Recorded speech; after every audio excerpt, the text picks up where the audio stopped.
Right, well, here we are. Here we are, at last. Yes, sorry we couldn't get here any sooner, folks. A few things cropped up.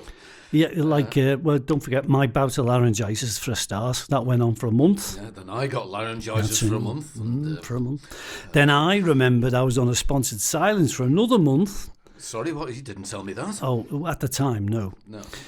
Well, that's why I was upset. You didn't talk to me for a month after that. Oh, well, we made up for it, though, didn't we? And then we both got laryngitis together. Yeah. So what are the odds, eh? Oh, I don't know.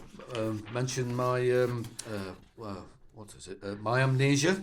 Oh, when you walked into that lamppost. Is that amnesia, is it?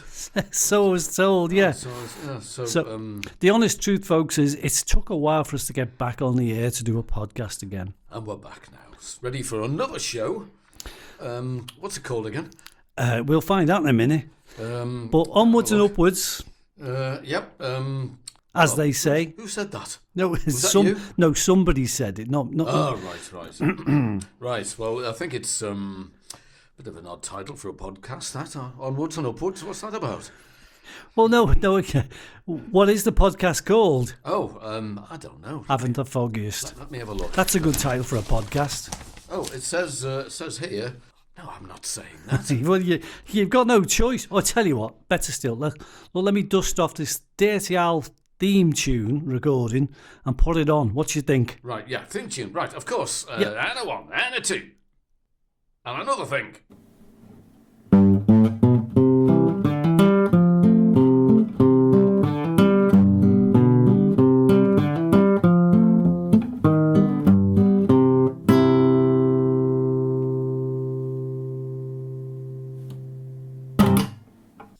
Right, well, I think this is it. My name is Mark. Oh, hello, yeah, a big hello and a small hello for people who are a bit can't reach that high.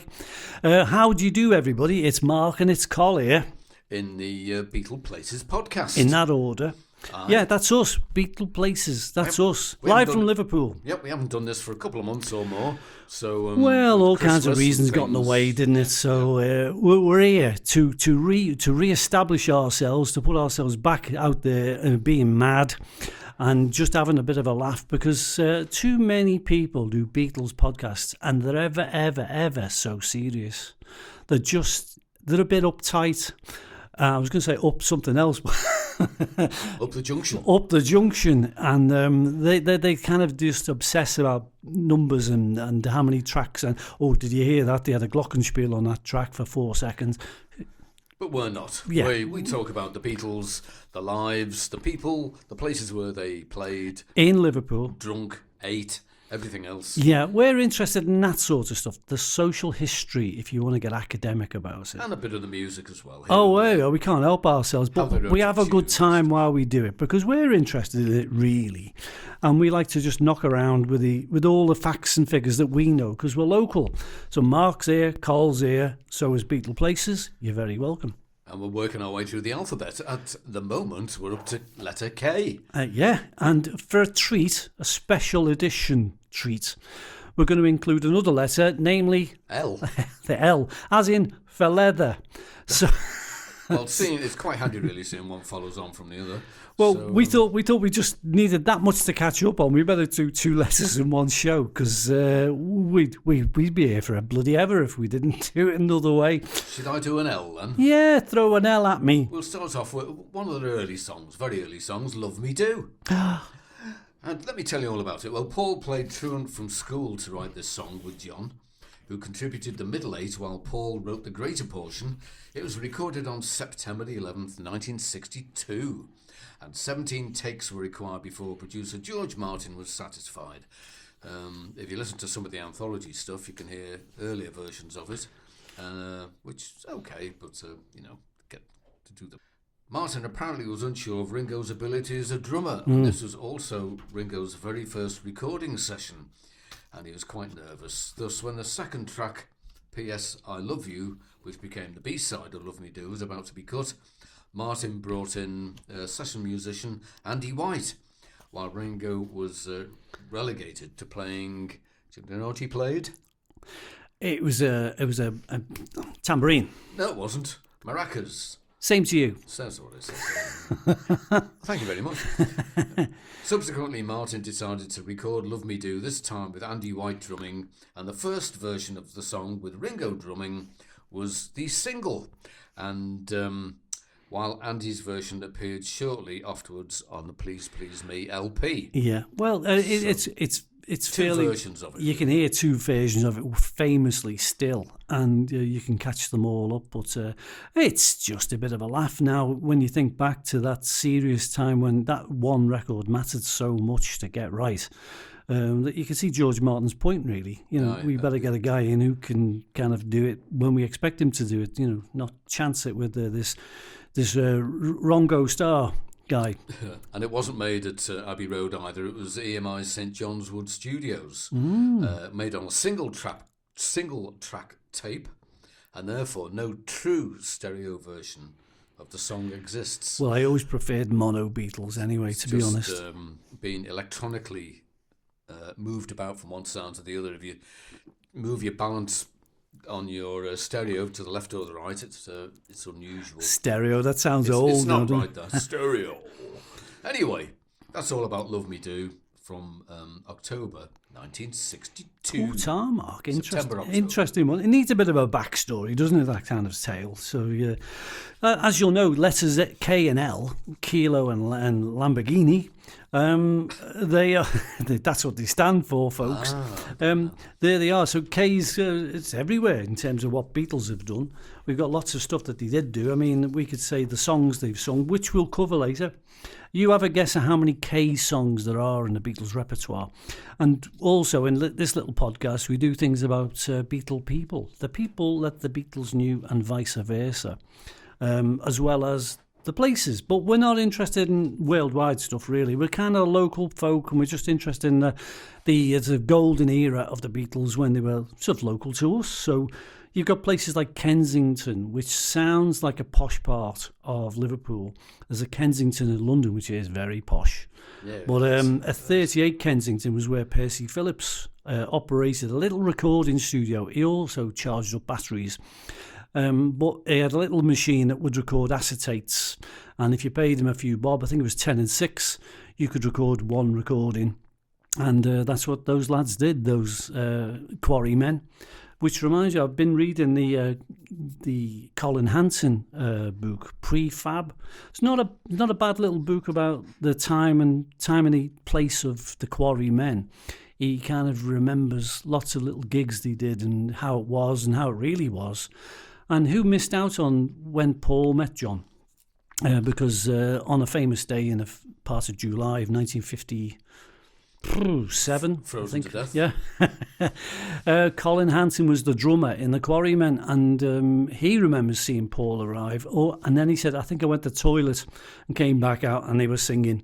So he missed some important bits and not so important bits. But Colin Hanson's story is very good. It's called Pre-Fab.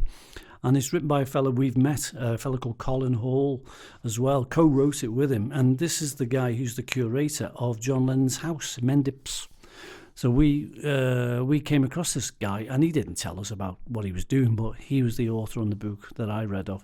It's an interesting story. There's another book I'll mention later on if Mark reminds me. I'll do my best. I'll do my best. And that's all he can do. Don't forget, we got places like Knotty Ash in Liverpool.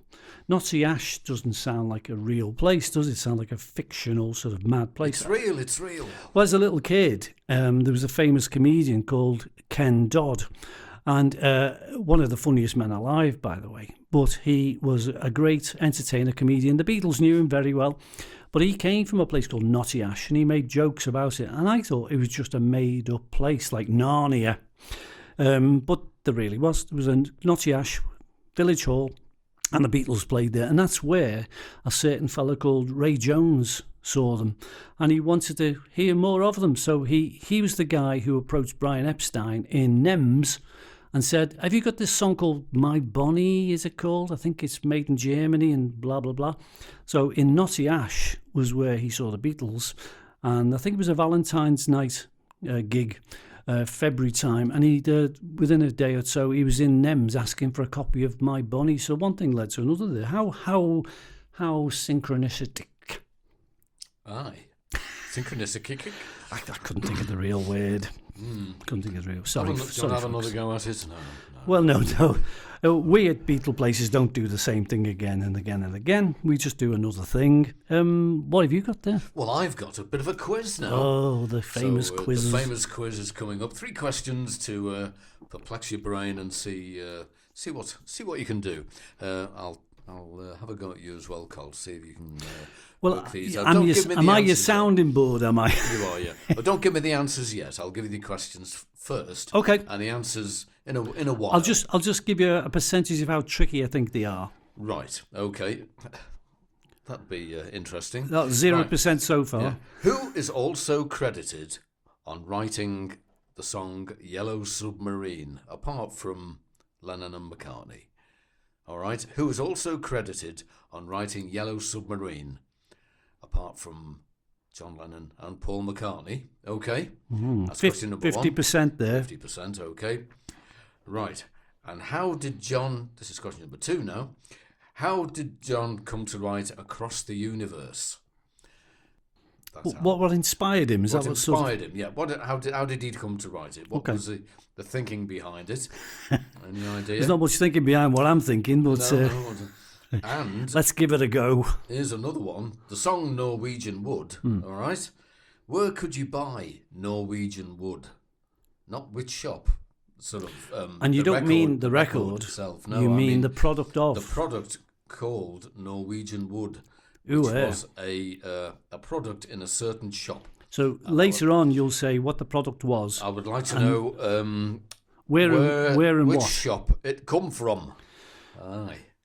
So that's who is also credited with writing Yellow Submarine along with Lennon and McCartney. Where did John write Across the Universe, or how did he come to write Across the Universe? What inspired him to do it? And where could you buy the product Norwegian Wood? Which shop could you buy it from? Hey. Not the record, but the wood itself. I like them. A I shop like it a lot. sold it, all right? Those questions are great. Yeah. Hard, but great. Well, there you go. It took me hours and hours to work out how to do them. The best one to pick. But Well, you we'll see how we get pick some doozies there, kidder. I'll give you a quiz in a moment. But here's a random thing. We do a bit of random here as well on the Beatleplaces podcast with Mark and Col. Mm-hmm. Ringo went to college. He didn't really go to college. He kind of went because he had to go to college. He had a job in Liverpool in a place called Dingle, which is the suburb, the area where he lived, and a bunch of my family came from there as well. But Riversdale Technical College was a place in Egbert, kind of a posh part of Liverpool, really, in the southern region of Liverpool. And it had a little old college there. And I think I was going to go to a course there. Oh, yonks back, but it's all gone now. Am I wrong, Mark? Is Riversdale gone? I think it's still there. I think. Well, it was a technical college, so what it did was it accommodated people who were on apprenticeships. And Ringo was, once upon a time, a fitter's apprentice. He was going to do that as part of day release, which meant that one day in a week, from his workplace in Windsor Street, H. Hunt and Sons, who were gym equipment manufacturers. And I know that for a fact because that was in my gym when I was a little kid, my YMCA. Made by H. Hunt and Son. So Ringo probably made some of the monkey bars in his time. But he went to this place, this technical college, and just by chance there was a sort of Ringo Starr Presents museum thing in somewhere as far away as Atlanta or San Francisco or somewheres. And I got sight of these school reports that were on display. And because it was a video, I had to sort of freeze the pictures and work them out. But I got the following information. Ringo was, like I say, an apprenticed engineer. So the thing is, he had to attend and he had to do some coursework. So here's his results. Would you like to know them? Go on then. No, there's no choice in them after all. Oh, you're going to tell me anyway. All yeah, right. so it was about 1959 he did these things. So he did engineering drawing and he was in the class and he did an exam. So in the class, he attended for 63. He got 63% for the work achieved in class. That's not bad, really. In the exam, 40%. In mathematics, he attended the class, and again, he got 64%. When I'm 64%. And he did a real exam and he got, would you like to guesstimate? 33%. 2%. 2%. The multi-millionaire that we know as Ringo Starr, with more money than sense, got 2% in his maths exams. God. He did engineering science, which is relevant, I suppose, and the class score he got there was a bit low, 21%. And when there was an exam, he got 10%. So he wasn't very good in these sort of departments. I hate exams anyway. So well, exams per se, yeah. We dread them and we have to put up with them, but they are a fact of life. Well, Ringo knew that, which is why he was happy to drum instead. But final things is English, he got 35% in the class, and for the exam, 30%. So that explains why he didn't write so many songs in the Beatles, except for Don't Pass Me By. And his attendance was pretty good. I think for the 218 hours he was there, it says, that was 84%. And I think for most of it, he was asleep.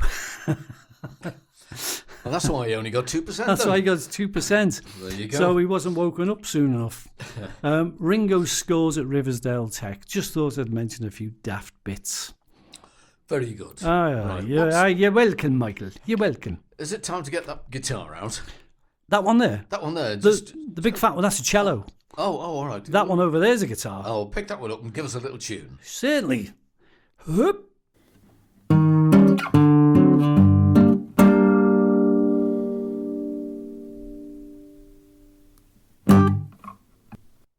Oh, that was all right. I always got to take a deep breath when I play these concertos.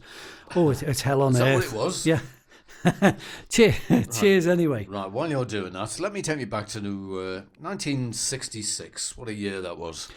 Yeah, just like 1967, 365 days, you know. Yep. Was it like 1967? Roundabout, yeah, roundabout. The year before. Anyway, on what happened on January the 21st, 1966, was that George married Patricia Ann Boyd at the Leatherhead and Esher Register Office, Surrey. Paul and Brian Epstein were the best men. Afterwards, there was a party at Kinfauns, George's American-style villa in Esher. How long he lived there for, I'm not too sure, because this had been another 4 years. Yeah, I think 69 when he was kind of split up with Patty Boyd. And his mum passed away, so I think he was still there around 1971. So that happened in January the 21st, and on January the 22nd, they gave a press conference before being driven to Heathrow to take a plane to Barbados for their honeymoon. John and Cynthia, Ringo and Maureen returned from Trinidad because they'd been away as well. And then on January the 31st, Peter Sellers' send-up of A Hard Day's Night was released in the US. And one of my favourite records, that one. Yeah, we both enjoy that one because it's unexpectedly good. But I won't quote it because we'll probably get we've done it before for royalties. And on February the 3rd, last little bit here, in 1966, Paul saw Stevie Wonder perform at the Scotch St James Club and visited him backstage afterwards. Paul was very pleased to see him because he's always been one of his favourite Motown acts. So Paul met Stevie Wonder February the 3rd, 1966. And now, over to you. Well, thank you. And there's a handshake to... Squeeze too hard. Yep, I'll let go now. My knuckles. Stevie Wonder, we were talking about him just a little while ago while we were having our tea, weren't we? So we were talking about how people's voices, these pop stars of yore, the voices are going, they can't help it, they're getting on. So what we've noticed is we've noticed people like Jethro Tull, who hasn't got his voice anymore like he used to be. When I think I saw him live once. And lots of other famous singers, including Paul McCartney, whose voice is little tired now, and So they're getting a bit croaky now. he's getting croaky, and you can understand why. But I'm surprised he's getting on a bit. It is obvious to me that he's getting on a bit. But Stevie Wonder's voice still there. Sounds fine. Fantastic voice, and he can hit them notes too. E over high C, you name it, he knows them all. And what a chap he is. I do appreciate Stevie Wonder for everything, and we wish we could do another show to include him, but there we go, it's worth a mention. Mark passed over to me because I'm doing the letter K in terms of Beatles with an A series, and the letter K today involves our Beatle people, and a very early Beatle person in Paul's life was this lady, a lady called Hilda Knipe. I'll spell it for you, Knipe. Oh. Knipe. Unknowns What to an you and me. unusual name. So she was born in about 1909, so there's no clues there, but she was a boss and colleague of Mary Mohan, who married James McCartney. So it's Mary McCartney. Because Mary McCartney was a midwife, Hilda Knipe was also a senior midwife, and she was the woman who brought Paul into the world when Mary was pregnant and had the baby. It was at Walton Hospital, and Hilda was in charge of it. So she very luckily, at the time Paul was due to be born, she only lived about 5 minutes away from the hospital. So she described Paul's birth as difficult. That's because he was born with something called white asphyxia, it was claimed. Now, I know this because I've read Hilda Knipe's autobiography, and it's a strange old story. There's only one copy of it ever, I think I've found, and it was in Liverpool Record Office.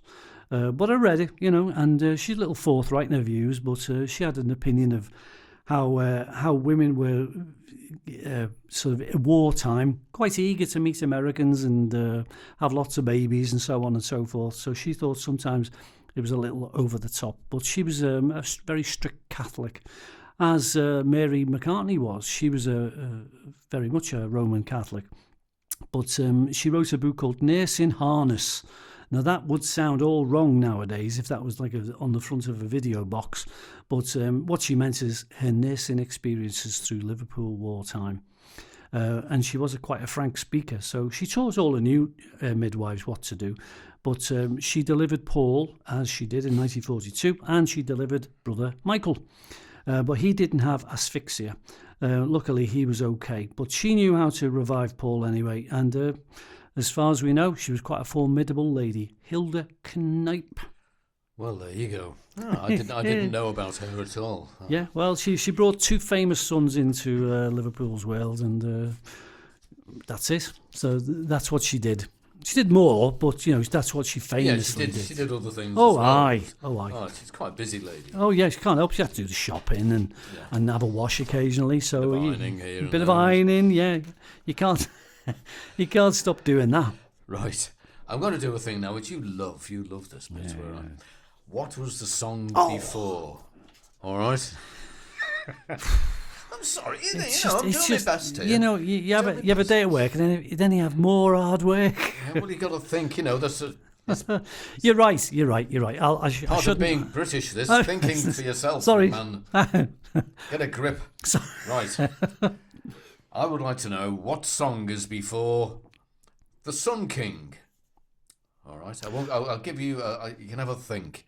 I won't. I'll give you the answers very shortly. Very shortly. Okay. What song was before the Sun King? All right. Yeah, I'm furrowing my brow as I speak here. I can see you. Pondering. Furrowing and pondering. And yes, I'm still doing it. But can I have a think? I'm having a think, and I'll come back to you. Right. What was the song before Dear Prudence? All right. On the White Album, what was the song before Dear Prudence?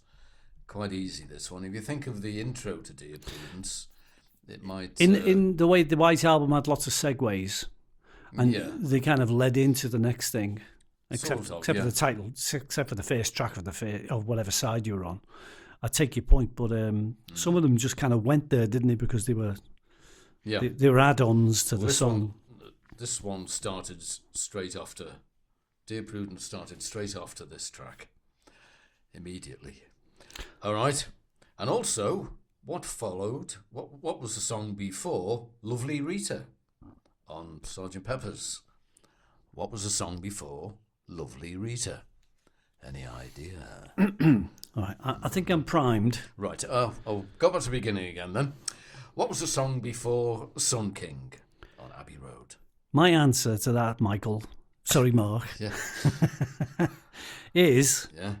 for £1,000 Yes. because. No. You Never Give Me Your Money. Was it? It was, yes. That was the song before the Sun King. So far, so bad. All right. Right, what was the song before Dear Prudence? Oh, easy. Go on then. Let me look. No, no, you're cheating. Look at my paper. It's not right. Think about the start of Dear Prudence. What is fading away in the background? How does Dear Prudence start? Yeah, it's like a little guitar arpeggio thing going on. And disappearing away in the background. Oh, yeah. That's right. Yeah, it's that. So next question. And what is it? Oh, the answer is back in the USSR. Correct. Well done. Yeah, without any assistance from yours truly. Except sound effects. Yeah. Yeah. Back in the USSR was a track before Dear Prudence. And now, question number 3. What was the track before Lovely Rita? Okay. I'm pausing for Jeopardy here, just to prove this is a challenging question. So do a heartbeat sound. Oh yeah, I've got one of them already. Thanks. Bum, bum, bum, bum. Shut up. Sorry, my legs fell off. So, right, you better put those casters back on your knees. Within You, Without You. No, Lovely Rita it was. Before Lovely Rita was Lovely Rita. No, before Lovely Rita was When I'm 64. Oh bloody hell! Aye. And you know, it ain't so. You forget. It's just When you think of When I'm 64 and how that ends, and then you think, oh, what's coming up next? And then it's Lovely Rita. Well, in a manner of speaking, when you're listening, it's kind of coming to you. When you're asking the question and it's abstract. Yeah, it's hard, isn't it? It's hard, yeah. So I'm going to hate you now. Perplexing it is. That's the word, perplexing today. Right, straight away answers if you don't mind there. Right, I'm ready. Monsignor. I'm ready, Michael. Here we go. The topic is the teachers who taught me. The teachers who taught me. Twice. And there's an answer you already know in this section. The teachers who taught me. Name John's headmaster at Quarrybank School. I can't. Okay. He was, well, there were two really. There was a fella called Ernie, but this one was called William Ernest Pobjoy. Lovely name. Mr. Pobjoy. Mr. Pobjoy. He lived in a place near my mum and dad in Pensby. Oh, he travelled all the way over there every day. He had a big commute. Give the nickname of Paul and George's headmaster at Liverpool Institute. It was a rude one, but I'll accept a clean one. I can think of neither. Well, he was a Mr. John Edwards, and he was well known to every kid in the institute as the Baz, B-A-Z, which was short for something. And relative to his illegitimacy, which was never proven. Yeah. Just the way he was. Just the way he kind of was. And he had a mum and a dad. I found this out. Question 3. I'm ready. Which art teacher helped John stay on at college? You know, when pretty much his career in art was a doubt. You've got me again there, really, I'm afraid. What was a dear old fella called Arthur Ballard. Arthur Ballard, who lived in Mells on the Wirral. Yeah, not far from Cynthia Lennon's house. Not far away. Far away. Arthur Ballard, ex-boxer, and a nice fella from all accounts. Liked a pint. Name Who doesn't? Name Paul's art teacher. Famously, he liked this guy a lot. So did George. Paul's art teacher at the Institute, not in the art college, in the Institute. So he just taught art in school. He taught art. I don't know, Mr. Crayon.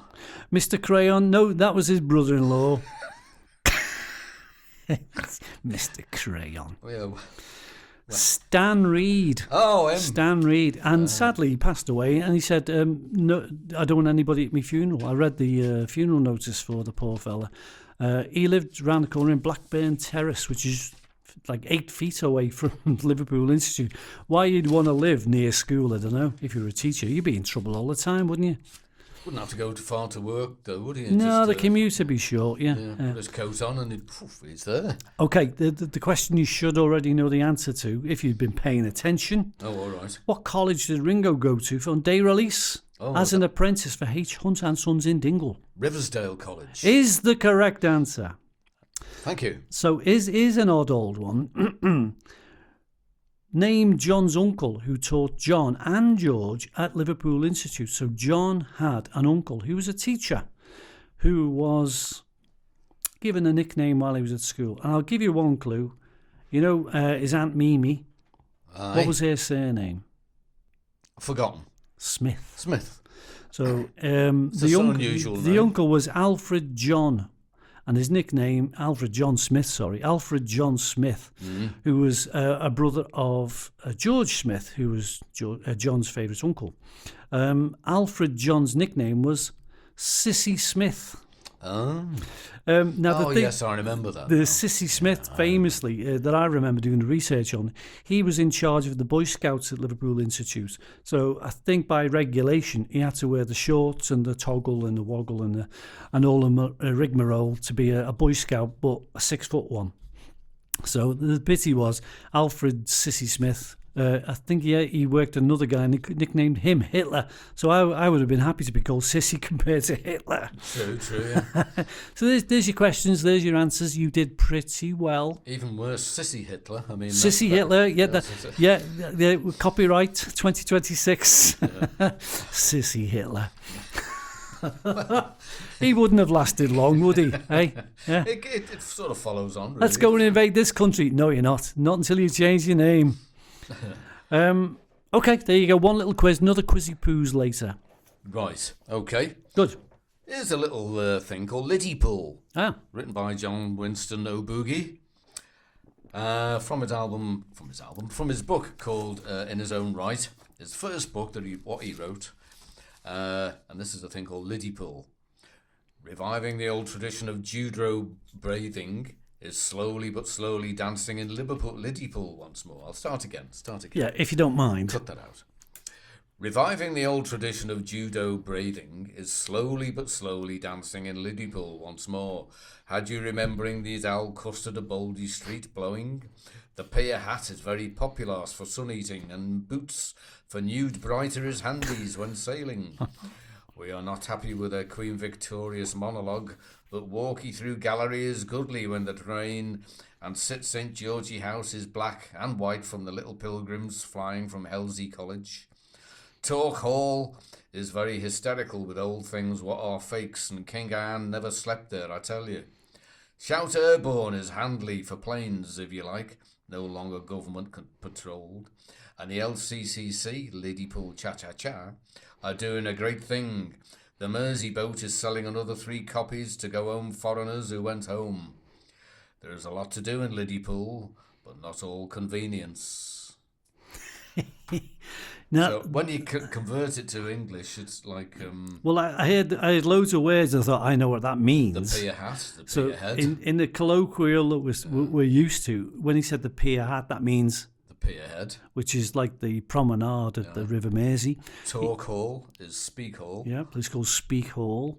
He had Nude Brighty there. Nude Brighter. Yeah. Nude Brighter. Yeah. Is handies when sailing. That's New Brighton. That's a little seaside place we called New Brighton. Over in Wirral. We've also got Shout Airborne is handy for planes. That's Speak Airport. That's Shout Airborne. So all he can do is go, right, when he says shout, he means talk or speak. So it's speak, isn't it? And we know speak is an airport. And now it's called after him. So... he's good like that. I did a little translation of a load of stuff of his, and it goes on, and just loads of stuff. He talks about people's names. It keeps him out of trouble, I suppose. But they are strange. Unless you're local, you kind of you do get it for a minute and then you don't get it at all. Yeah, you don't understand. You read it and then, I know what that means, yeah. I think just enjoy it while you read it. Yeah. Is my motto. Anyway, that was a little thing called Liddy Pool from John Lennon's In His Own Right. What he Will there be another one soon? Will there be there something might be else? another one. I'll dig my way through. He's more than fair, isn't he, folks? Welcome, everybody. Time for a jingle. It's Beatleplaces with Mark and Col. Just get me euphonium out now. Ready? 1, 2, 3. The Beatleplaces podcast with Mark and Col. Find us under B for Beatles, or P for podcast, or A for any old rubbish.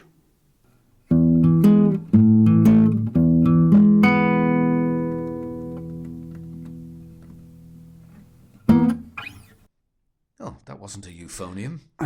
Yeah, I won't tell you what it is, but you need to get some cream for that. I have some in my hand now. Right. Hi, everyone. Hi. Beatleplaces podcast with Mark and Col. Our regular feature at irregular times. We haven't done this for yonks, so bear with. What a surprise for you. We're doing the letters K and L, not K and H, K and L. And we were just mentioning what we know about Beatles locally in Liverpool and locally here, and people, places, and people names and stuff. There was a thing I caught on telly the other night, Mark. It was an old nostalgia show called Footage Detectives. And people had written in and saying, I used to live in Liverpool, and I came across a lady called Frida Kelly, and she's a K after all said and done. And she was the secretary of NEMS. She worked for Brian Epstein. She ran the Beatles fan club. And I've met her because she worked in Birkenhead once upon a time when I did. And she was a little secretary in her later years, and she worked around a place called Hamilton Square.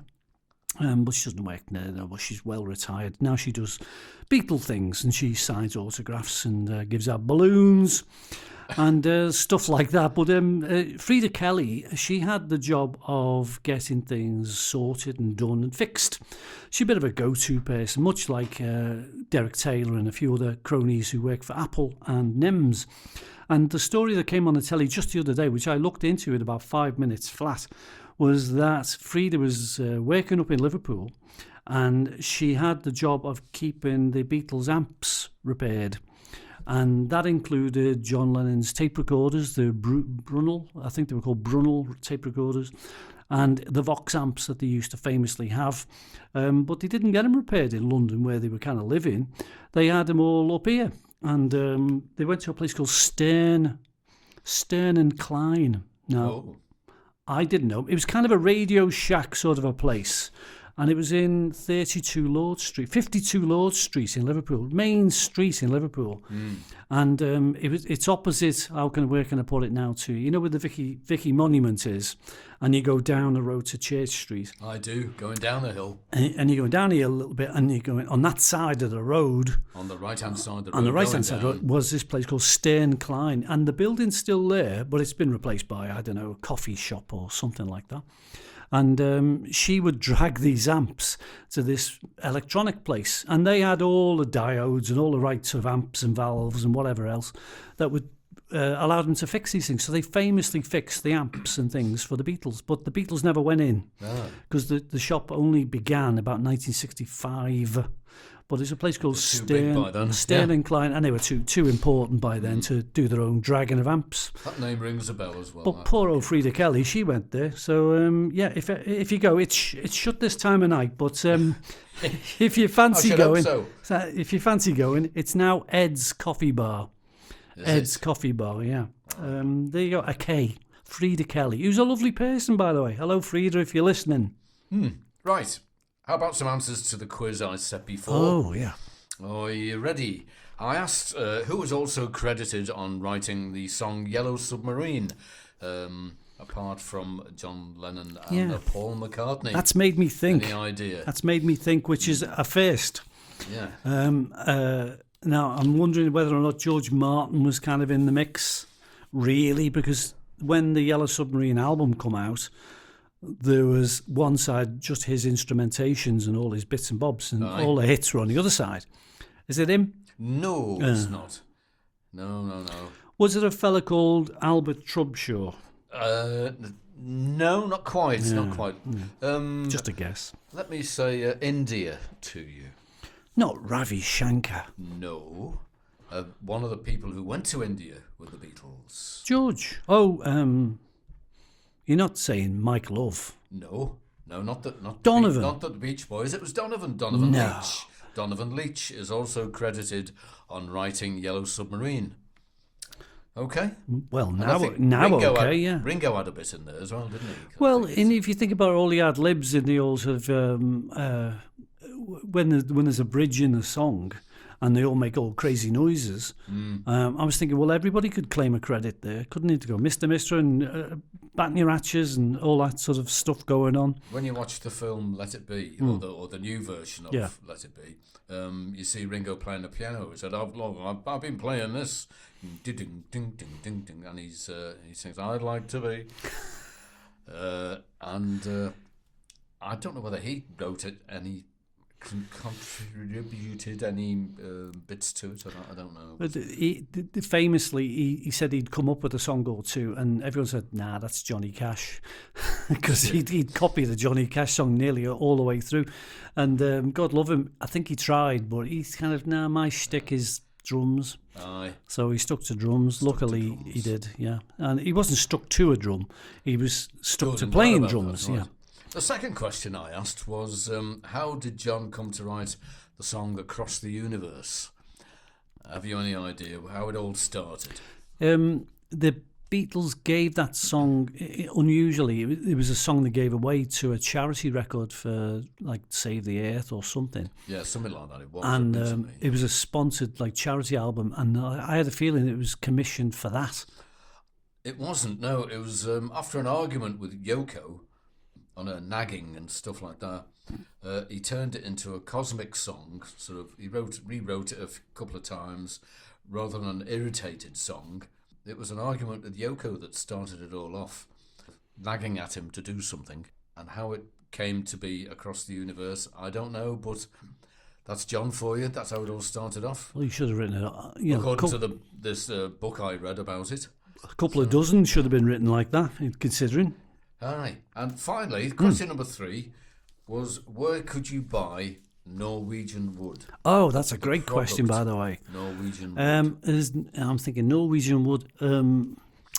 It hasn't got anything to do with Swedish furniture manufacturers, has it? Not Sweden, no, I don't think so. Well, they were just doing these fellas next door a favour. It was an English company, as far as I know. Oh. Well, it's stupid. And they're still going now, but not as big as they used to be. Are they really? They really? They used to have a shop in St John's Precinct as well. No. Was it Times Furnishing? No, not quite. More modern than that. Where do you live? Oh, no. Oh, you're not telling me Habitat. I am. Terence Conrad. That's him. Yep. Habitat. That's where you could buy Norwegian wood. That was the name of a product, like the tables and chairs. Was it post song or pre song? Do you know what I'm saying? No. I got the feeling it was kind of like John wrote it, and then they go, "Oh, that's because he'd seen in the shop Norwegian wood." Maybe so. But then again, you might have said "For Micah Top" as a song, wouldn't you? You know, that might have. You could have done, yeah, but not so good. It wouldn't flow properly. It wouldn't, yeah, and rhyme in it. You know, no. Laminate. Same to you. It's not the same. No. Anyway, interesting. Norwegian wood comes from the shop called Habitat, which started in the early 60s, up in 1960 it was something or other. Yeah, very much a 60s store. They had beanbag seats, and I used to go there a lot. Yeah, but they used to send you away, didn't they? A lot. I decorated my bedroom with Habitat stuff. Yeah, you should have paid for it like everybody else. That's all I'm saying. I bought all sorts of stuff. Well done, Mark. Anyway. Thank you for an interesting couple of quiz questions. Will they all rhyme? No, they're all Q's and K's. It's Beatleplaces podcast with Mark and Col here, live in Liverpool. It's on another night. And we're enjoying your company if you're here. And if you like all kinds of daft stuff, how about this? Mark mentioned Yoko Ono before. Two facts about what I'm saying is there is actually a street called Ono Street in Liverpool. It's near where George Harrison's family used to live, Ono Street in Wavertree. It really is been there. It was there in the 1800s, Ono Street. It was kind of adjacent to a train line. And you can find it on very old Liverpool maps, but I came across it just by mistake and just by accident when I was doing the Beatle family tree stories. Other thing was, only last night I come across a Beatle fact that kind of caught me unawares, really. Should have known it. We've been talking about some later Beatle albums, and Mark may know or may not know, but did you know Linda McCartney sang on a Beatles album? Did she? Yeah. Oh. Once. Just the once? Just the once, thank you. And what was... Next. What did she sing? She sang on Let It Be. Ah. Yeah, she had the high end harmonies that they needed for the song, and she did it, and she's on it, and they said thank you very much, and she didn't do any more. But I'll have to watch the film again and see where she appears on it. Yeah, She must be in it. You've got me on where she is singing it, but it's a fact. It really is a fact. I checked it a couple of ways, and true as I'm standing here in this bucket of water. Linda McCartney sang on, well, she was Linda Eastman. No, she would have been a McCartney by then. She sang in the background, Let It Be. So she got good at it because she was in a band after that. Have you finished there then? I'll try and finish. You confused me then. No, sorry, I just picked up a random bit of gubbins here, which is to do with a fella who was the guy who taught John how to sing in a choir. And I did some research on him just one evening when I was doing nothing in particular, and his background's more interesting than what he actually did. So this is a guy who lived in the neighbourhood of where John lived, a place called Woolton, and this fella's name was Eric Humphries, not Humphreys, Humphries, with two S's on the end, maybe 4, maybe 5. And I looked him up and researched him a wee little bit. And he wasn't a local fella. He arrived in Liverpool, in Woolton, in his teens, because his dad came up here because his dad was a gardener. And he worked in where Strawberry Fields kind of is now, this particular fella's dad. He himself, Eric, this guy, he became a choir master at St. Peter's Church. And in the process, he would have a choir. That included the gang of John Lennon's mates and, of course, John Lennon. So he helped and taught John Lennon to sing. Mainly hymns, not pop stuff. But this fella, Eric, by his background, is more interesting because he was the chief chemist and bacteriologist at Reese's, the Liverpool store, the cafeteria people. I know. So he was famous for making ice cream. And he made all the usual kind of things you like with ice cream. But they would get hold of milk from the local dairies, and that would include Woolton. And from Woolton, that would be from George Smith, John's uncle. So it all goes in a great big circle, really, because this Mr. Humphries would make ice cream and cream for the cakes that went on the cakes that were sold in Reese's. And Reese's was this famous restaurant chain in Liverpool that you could go and have a tea in, or go and have supper in, or a fancy tea. And that's where John had his wedding reception with Cynthia and Co. in 1962. So Reese's has a lot to... glorified cake shop, wasn't it, really? We could have a nice cup of tea. Oh, yeah. I mean, I went in there... Very nice. Went in there a few times as a kid. All over the place, really. But they were they were little ones and great big ones, big sort of fancy restaurant-sized ones. Aye. Yeah. Reese's. Nice. And Eric Humphries. With, I think it's 9 S's now. I better correct myself. 9 S's at the end. Yes, you're right there, I think. Half man, half snake. Yep, right. Very good. Let's go to the year 1967. January the 19th, which is just a couple of days ago. It was, yeah, just a couple of days. 1967, it's a hell of a long These time things ago. come around. Abbey Road, Sgt. Pepper Sessions. The basic track for A Day in the Life was recorded, with Mal Evans counting off the 24 empty bars in the middle and marking the end with an alarm clock. That was on January the 19th, 1967. On January the 20th, they added some more tracks to A Day in the Life. And then on January the 25th, Paul supervised a new mix of Penny Lane because he wasn't satisfied with the old one. And he he sort of fiddled around with it and got it to how he liked it then. And also, where are we? I've lost it. Penny Lane remix. I suppose Paul was orchestrating the piccolo and all that sort of stuff. Yep. Which is more famously known because he made the record and then he caught this guy playing the piccolo. It wasn't a piccolo, I think it was something. Pizzicato. Pizzicato trumpet. It was a trumpet, yeah. It was a fancy trumpet. There was a fellow called Dave Mason, piccolo trumpet. Then that's the thing he's most famous for, isn't it? But he saw this latterly after the Penny Lane tracks had been made. I've heard the basic He saw tracks. it on the television programme on the television. Caught it on BBC One, Yep. and one night late at night. The BBC still does things like that. He played the tune on the piano, showing him how he wanted the brass to sound, and Dave Mason played it like that, and on it went. He was away. But anyway, that's what's happened early 1967, January. With Another Abbey Road Beatle fact bites the dust. Right. Mark and Collier, it's Beatleplaces podcast for all you wonderful people.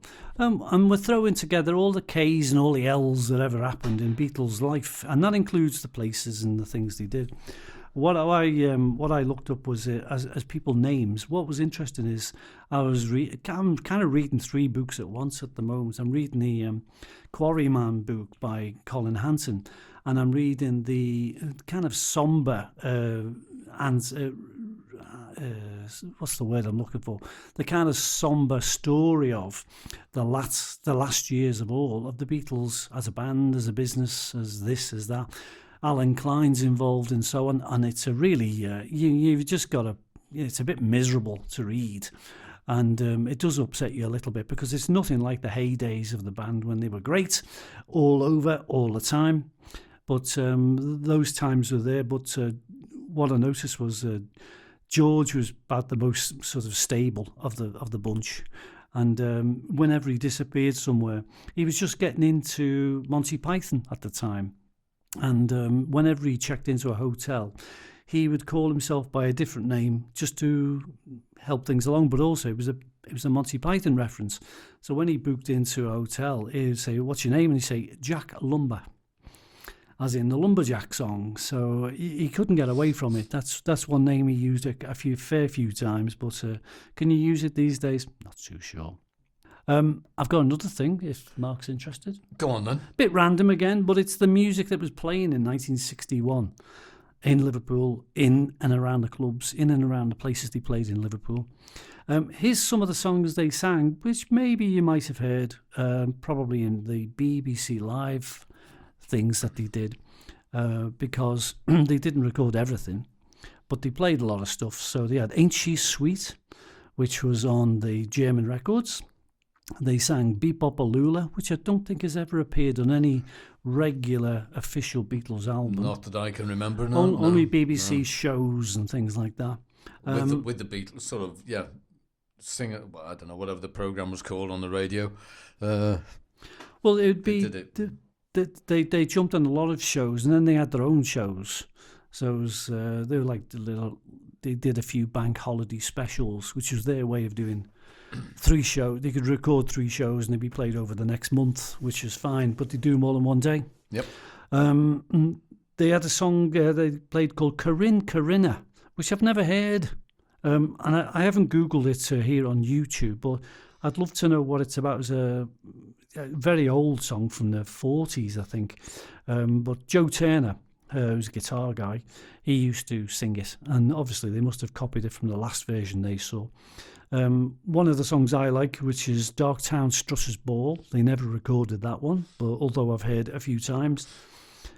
Just the way they were sometimes, just playing their music in their way. Was another weird one. New Orleans, Gary U.S. Bond's New Orleans song. They sang that one, but I don't know who sang it in the band. That's the only other awkward thing. And finally, another choice of what records they were singing at the time in 1961. I Just Don't Understand. I've heard that. I think it's a BBC recording I heard, but it's a lovely song. If you can catch it, it's great. And funnily enough, it was sung by a woman, Anne Margaret, John sang that one, and it's a bit of a slow ballad type of a tune, but a great tune which should have gone onto proper vinyl. It may be on the Beatles at the BBC album, possibly. I should look, yeah. But you get again. these chunky box set CDs, and you're thinking, oh, there's too much. Right. And now it's time for Is it? the second quiz of the night. Dun, dun, dun. Honestly, you should use that cello for those bits. Very sorry. I do my best. You are doing your best, and it shows. Thank you. Right. Question number 1. Who played saxophone on You Know My Name? Look up the number. All right. Who played saxophone on You Know My Name? Look up the number. Any idea? Oh, you want me to answer now? Well, you can if you like. Well, Do you know where that came from as well? Where it was, where the phrase came from? Where the phrase came from. Oh, no, it's kind of known to me, but I can't say because under the pressure of now. It was Paul McCartney's telephone book. He'd written on the front of it, You Know My Name, look up the number. That was on his telephone book, apparently. Anyway, that's question number 1. Who played saxophone on You Know My Name? Question number 2. When the Beatles ran down a fire escape on A Hard Day's Night, where was it? It wasn't where they were filming. It wasn't, well, it wasn't a studio. It was just an appropriate looking gimmick. They did an outside shot, and it was somewhere in London. Any idea where it was? Okay, when they ran down the fire escape to Can't Buy Me Love. Okay, and also, question number 3. Which song was originally picked for that sequence instead of Can't Buy Me Love? It was a different song picked first, but they thought this one was not quite right. Can't Buy Me Love was a bit more upbeat and, oh, let's get out. We're out in the fresh air. Any idea? At the moment. You haven't. Right. Shall I whiz through them now then? I've The answers? closed my transmission for this evening. Right. Who played the saxophone on You Know My Name? Yeah. Any idea? I think so. Fill me in with it then. They had a lot to do with the Rolling Stones at the time. Very and good, I think getting closer. Brian Jones Excellent. played it because he was very good at anything. He could play any bloody thing. Yep, it is. It was Brian Jones playing Very the adept. saxophone. Yeah. So, if people didn't know that, you know it now. When the Beatles ran down the fire escape at the back of the theatre, when they were doing Can't Buy Me, when they were doing the rehearsals and television programme. When they escaped. Where was it filmed? It was filmed at... Haymarket, London. No, it was the Odeon in Hammersmith. Oh. They ran down the back stairs, the fire escape at the back of the theatre. The film. Very interesting. Odeon in Hammersmith.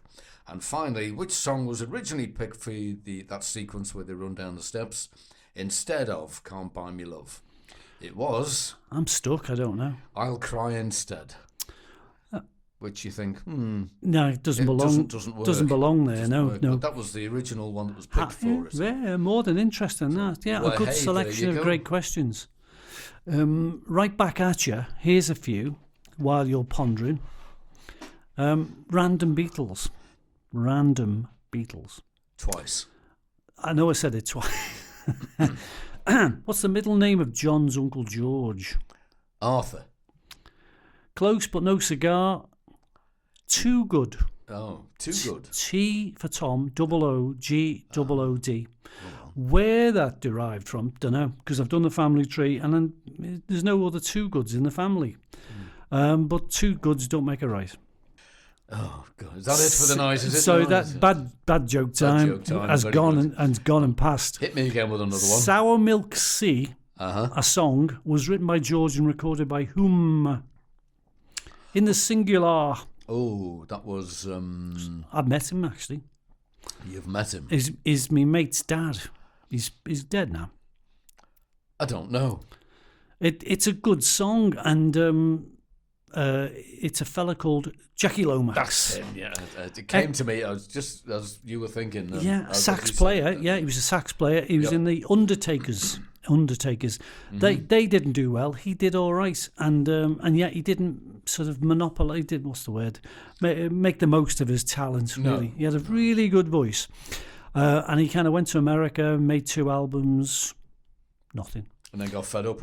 Yeah, he came back home. He died in a place called Bebington. Must be 10 years gone now. But he always wore a cowboy hat when I noticed him in the crowd. But you couldn't fail to notice a fella wearing a cowboy hat, especially on a train. Especially when it's the driver. Anyway, go on. Who was the guitar salesman at Hesse's Music Shop? So that would be Stanley Street, sorry. Stanley Rose and Bootle. I would say... famously, I've talked about him. Mr. Johnny Guitar. No, it was his day off. It's Jim Gretty. So all kinds of names came from mentioned him before. Jim Gretty, kind of a large chap. Good guitarist. Name the bouncer at the Cavern. Name the bouncer at the Cavern. And he also had a sideline job because he gave out the Merseybeat magazine newspapers. His name escapes me for the moment. I can see his face. He wore a cummerbund and a dinner jacket. I can remember seeing film of him stood outside. Well, God love him, he's gone. And to remind us of him, there's a picture of him doing his job, dressed as he was, as I explained, outside where the real cavern is. The cavern tourists and people like that can go to up the road a bit. But where the cavern really was located, they put a picture of, in life size, of the door. Nothing more. Nothing. They haven't dug a hole or anything. No, just him there. But there's just him there. Next to a picture. And my theory is, I reckon the cavern's still under there. To some degree. Part of it to some degree, because I know they took quite a bit of it away and rebuilt, used the same bricks. Yeah, well, to build it. That's what's been said. Yeah. Said.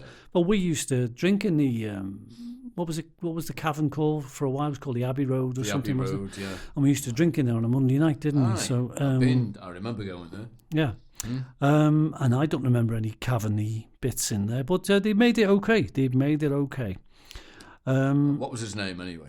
Oh, sorry, yeah, the question, yes. Yeah. Hello, good morning. Hello, I'm here. The bouncer was called Paddy Delaney. That's it. Paddy Delaney, and he lived up in... Did he have a donkey? No, that was Paddy... that was Val Dunican's... Right, just inquiring. That was McGinty. Patrick McGinty, you bought himself a goat. That fella. Val Dunican, God love him as well. All right, just to stump you, what can? Name the actual barber sung about in Penny Lane. What's their surname? Oh, is it an Italian name? Yeah, it might be, it might not. Yes, quite. I give up. Bioletti. That's it. Bioletti. Yes, it rings a bell. Famously, in the lads' time, John and Paul got their haircut more times than George did there. The barbers was covered in Italian militaria. It was like swords and cutlasses and things like that, white flags and things like that. Oh, well. Sorry, bit of politics there. Yes. Okay, one last one. Paul and John often waited for Brian Epstein at this cafe, waiting for him to come back from London, and it was attached to Lime Street train station. Famously, it's a famous one, this one. The cafe stroke milk bar where John and Paul would wait in the late hours for Brian Epstein to come off the last train from London. Hopeful with news that they've got a recording contract, but more often than not, no.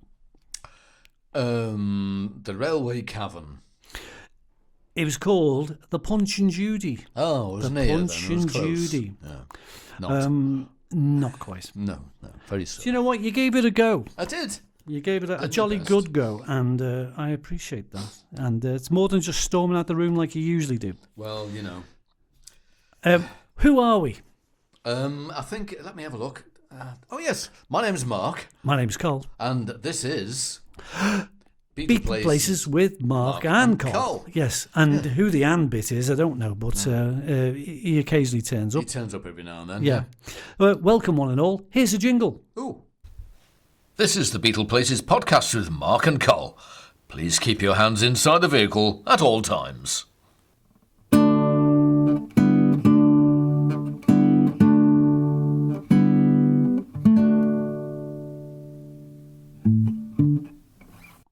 Oh, well, that was very nice. It was reasonable. 8 out of 10. Good posture. Sort of spring-like. Yeah. Just round the corner. With spring coming, we'll do more podcasts to revitalise your time. Right. And keep you interested in stuff. What else did you have? Can I ask you a few little questions? That was one. Who is, well, I'm going to give it a bit of a list here. Dr. Winston O'Boogie.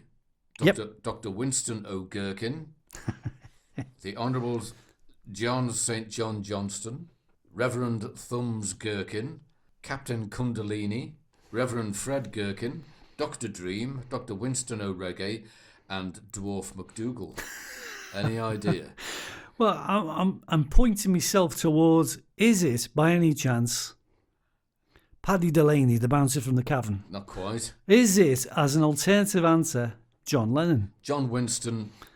Oh no, Lennon. Yes, that's him. Yep. He loved his names, and he loved the word Gherkin for some reason. He loved daft names, daft northern names. You know, because his middle name was Winston anyway. Yeah, that couldn't be helped. But he just loved a silly name. I suppose it was to do with the music hall tradition of things, and BBC Radio and the Goon Show and all kinds of silly names like that were going around at the time. When Elton John recorded Lucy in the Sky with Diamonds in 1974, there was a certain Dr. Winston O'Boogie playing the guitar and singing the backing vocals, and it was advertised as featuring Dr. Winston O'Boogie and his reggae guitars.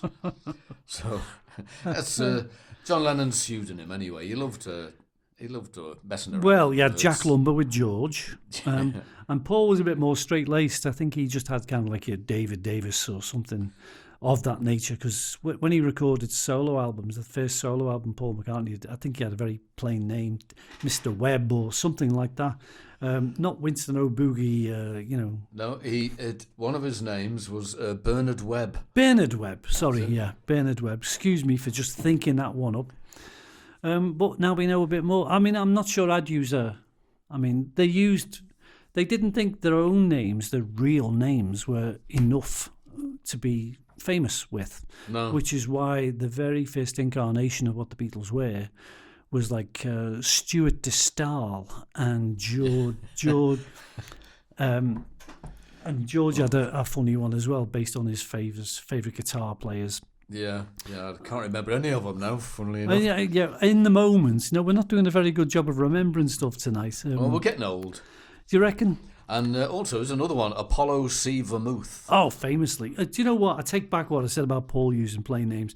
They are very good names, because Apollo C was a Paul name, wasn't it? It was from, it was down as him producing the Bonzo Dog Doodah band, I'm the Urban Spaceman. Yeah.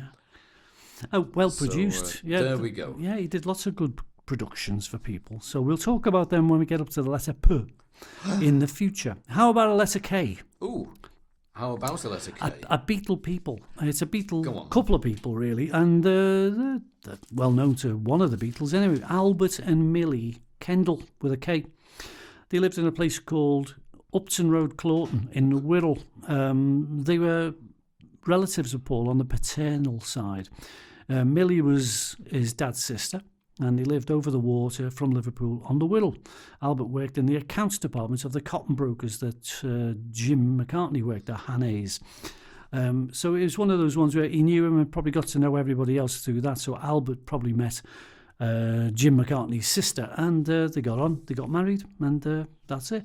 But famously, the Albert bit, the Albert Kendall part of the name is that Albert's name gets mentioned in Uncle Albert, We're So Sorry. You know the song I'm talking about that Paul sang in the 70s.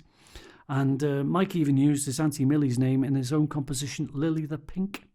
She even gets a mention in the worldwide performance of All You Need Is Love. So, Come Back Millie. There's a little sort of placard that's leaning against one of the Beatles. If you see pictures of that broadcast, Come Back Millie, that's when Millie had gone to visit her son in Australia. And hopefully, with the transmission of the Beatles singing this song, it would reach Australia and Millie would duly come back. And she did. So Albert and Millie Kendall, who are okay and deserve a mention. Very good. Excellent. Right, now the final little bit of my tiny little quiz. This is now the song after. I did the song before, and now after that it's the song after. And my answer's still the same. You haven't a clue, have you? haven't a clue. Oh, leave me alone. Right, here we go. What is the song that comes after Act Naturally? It's a George. Is it a George song with a nod? It's Does George sing it? It could be. I'll have to have a look. Is it Everybody's Trying to Be My Baby? No. Is it Don't Bother Me? It's Only Love. Oh, that's a John and Paul song. That's a John and Paul song, yeah. And Act Naturally is 2 minutes 27 seconds, and It's Only Love is only 1 minute 53. It's only a little one. Written by John, who sings lead with Paul helping out. So yeah, John doesn't like It's Only Love, really. It's one of his worst songs, he said. But I quite like it. He always knocks his own songs for some silly reason. He made them, he wrote them, he recorded them, and he didn't like them. Yeah, well, what do you want? I don't know. Final, second one. Which is the song that comes after Being for the Benefit of Mr. Kite? Now, this is a bit of a trick one, really, in a way. If you think of the LP. She's Leaving Home. It's not. Let me give you 7 other guesses. We'll get there eventually, yeah. Benefit it'd be Within You Without You. It is. Well done. It's one of them ones where it's sequenced weird, and I can't remember anything. The reason it's a trick one is because Being for the Benefit of Mr. Kite is the last track on side A. And if you turn it over, Within You Without You is the first track on the B side. So there. Yeah, you've kind of explained it very well to confuse me forever now. So I'll leave it at that. Aye. I'll leave it at that. All right then. I think it's a good quiz, but it's tough. I mean, it's just hard. Well, that's why I'm here. Oh, and is finally, it? Oh, right. The final little one, which is the song that comes after. This is quite easy. Octopus's Garden.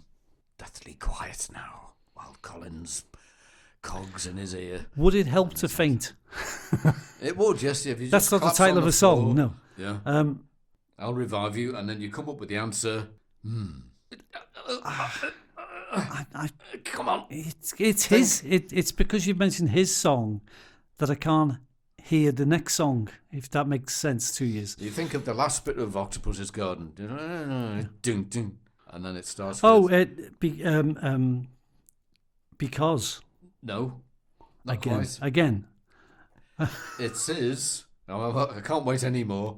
I Want You, She's So Heavy. Oh, golly. Golly gosh. Gosh. It's all coming back now, isn't it? You think, well, I don't. Yeah, it is. Yeah, it just proves so many things that aren't fair. Thanks a lot for nothing. Yeah, well, there you go. It's hard luck, mate. Stick it up your jumper. It's 500 quid to me. There's a man who loves giving out pain. Thanks, Mark. That's all right, anytime. I've got we aren't on the verge of winding up, but we're getting close. So 1 or 2 more things, and then we're done. Here's an L. Here's a Beatle person with an L in it. Have you heard of John Leggate? Leggate. Leggate. Well, I did some research, as you can always tell, and he was a medical doctor. He was born in a place called West Kirby in the Wirral, and he was known as Jack to one and all because he graduated from the University of Liverpool as a doctor in the late 20s. He was a medical missionary, and he even took part in the D-Day landings, so he was like a doctor on the beach in 1944.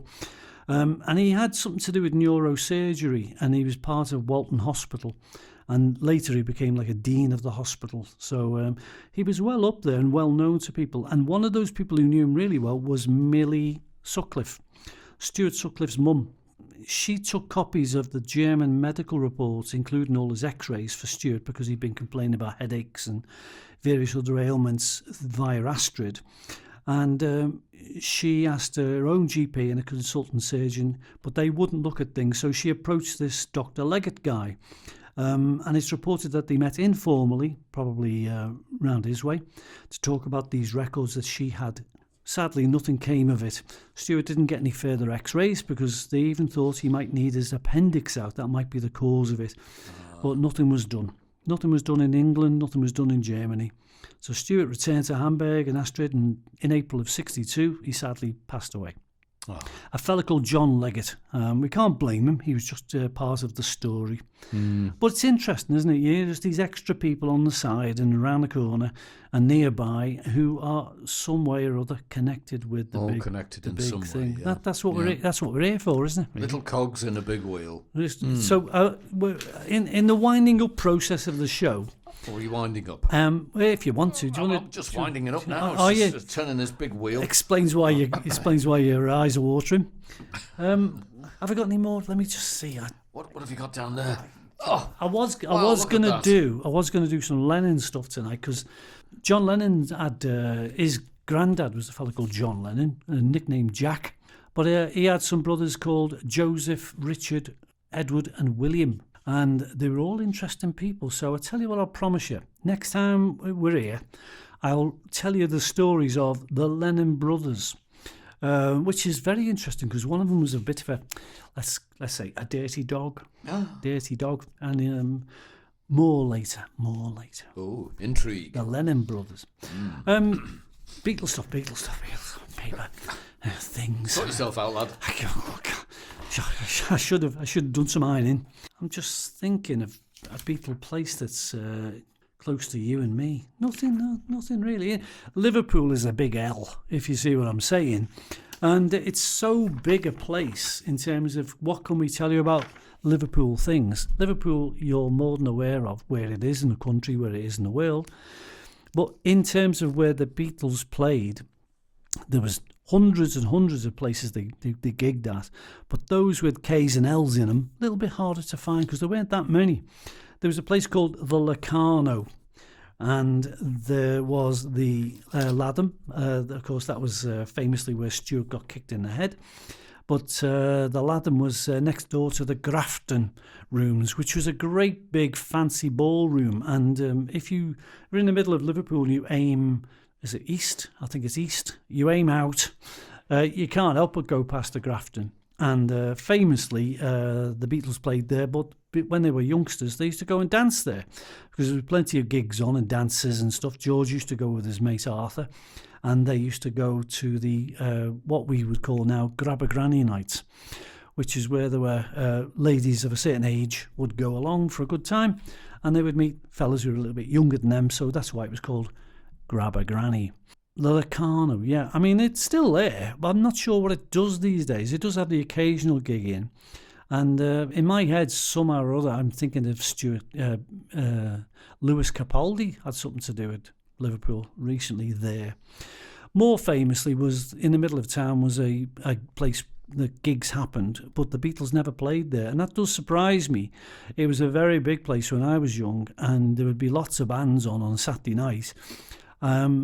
There was sort of progressive bands, sub-metal bands, pop bands and so on, called the Liverpool Stadium. It's not there now. It's gone. All gone. Nothing but dust. And it was still a popular venue for bands in the 70s, but it's all been gone now. The trouble was it didn't know what it wanted to be. It used to be there for boxing and wrestling. I went there for a couple of union meetings when I was part of my trade union. They all had a conference. They would go there for it. It was a great big place. But people like Eddie Cochran played at the Liverpool Stadium, but everybody in Merseybeat, except the Beatles, played there. Go figure. The other Liverpool place of note is the Town Hall. But we've covered the Town Hall before in various things, like with the Hard Day's Night premiere. So we'll come across it again another time. We'll sort ourselves out then. Yeah, that'll make a change. Yeah, it will, yeah. K Records here. K Records. I don't mean K-Tel Records. I mean K Records. Here's a few. Maybe you know them, maybe you don't. Go on then. Songs of, and there ain't many. There ain't many that begin with K. I had a job trying to think which ones were. I had to look it up in the end. Really. One's kind of a, come on, Carl, you didn't really mean that. But I'll say it anyway. Kansas City, Yep. stroke Hey Hey Hey, which was 2 songs together as one, but they sound great together. And the only other one I could find was the German one, Komm gibt mir deine Hand. Yeah. Yeah, those are the only ones I could see as well, really. That's it. That's Nothing else. it. Yeah. So there's more in the area of people, and that would include Bert Kaempfert, who was the German music producer who got the Beatles very early on in the 60s, 61, 62 era, and got them to record as a backing band for Tony Sheridan. There's Murray the K. Kaufman, who was the DJ when the Beatles arrived in America in 64. Frida Kelly, we've had a chat about tonight already. Done that. Yep. Astrid Kirchner. Very good. Yeah, good-looking lady she was. And also another K, Oh, not him. Klaus Vormann. Oh, Klaus. Yeah. Again, you've got a picture or a poster at your house. Signed Signed by him Klaus with a Vormann. big fat biro, yeah. Aye. He seems like a nice chap. And when you catch his music on record, when he was with Manfred Mann and when he was with Paddy Klaus and Deirdre, can't remember who it was. Paddy Klaus and Deirdre. And, of course, when he did the solo album with John in 1970, he's great. He's a really good bass player. There was as well, unfortunately, in the mix of letters K, Alan Klein. Now, as I said, I've been reading this story, this book called You Never Give Me Your Money by Peter Doggett. It's a must-read, but at your peril, because it's a pretty depressing bit of information. It's all about the money side of the Beatles business and how it declined and how they argued so much. So it might put you off your lunch, really, to be honest. But Alan Klein's in there quite a lot. Bruno Koschmider. Bruno Koschmider, Hamburg Days. He was there. He was a bit of a brute, but he deserves a mention because he's a K. There's Peter Kay. Nowadays, there's a very famous comic, local comic from Bolton in Lancashire. They're called Peter Kay, and I'm talking about the photographer. That was the name of the business, called Peter Kay, and they took all the early Beatle pictures of them sort of standing on wasteland and by wrecked cars and I don't know, you name it. And their place is still there. It's one of those places, that building is still there. It isn't a photographer's no more, but I can always point to it when people come around to call. So, and finally, there's Arthur Kelly, good old Arthur, George's mate, originally George's brother's mate, but famously a lovely fella. I'll run through a few L's in the songs as well now. We got Lady Madonna. Okay. We got Let It Be. Of course. Both versions of it. The naked one and the one with all the strings on it. There's Little Child. The Long and Winding Road. If you ignored the. Give you that. I'll give you that. How about Long Tall Sally? There's Long, Long, Long. Love Me Do. Love You Too. Lovely Rita.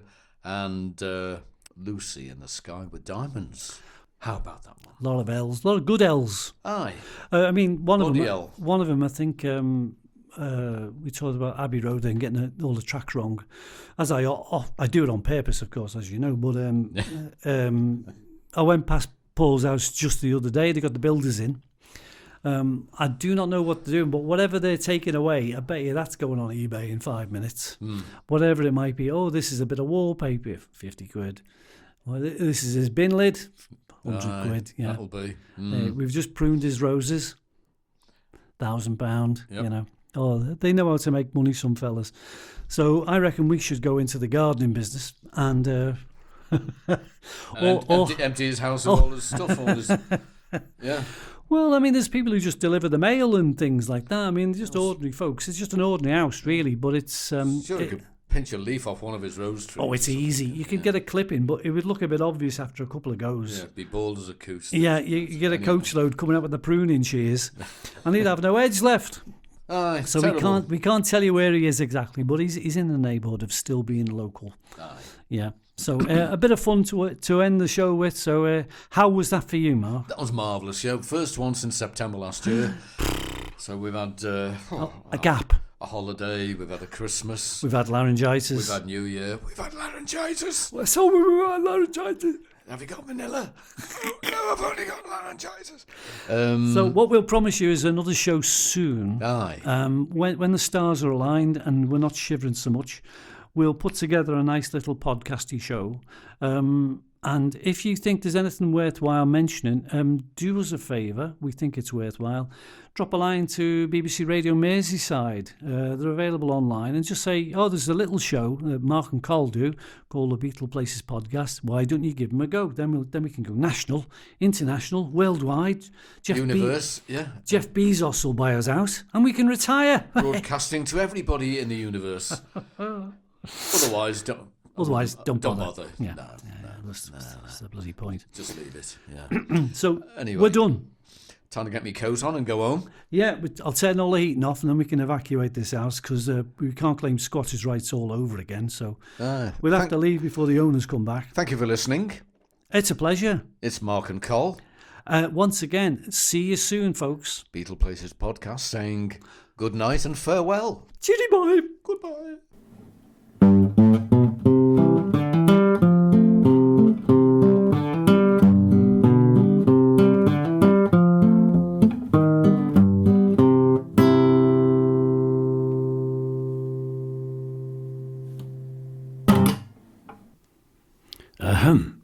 Thanks for listening to the Beatleplaces Podcast with Mark and Col. We hope to see you again real soon, and don't forget to visit the gift shop on the way out.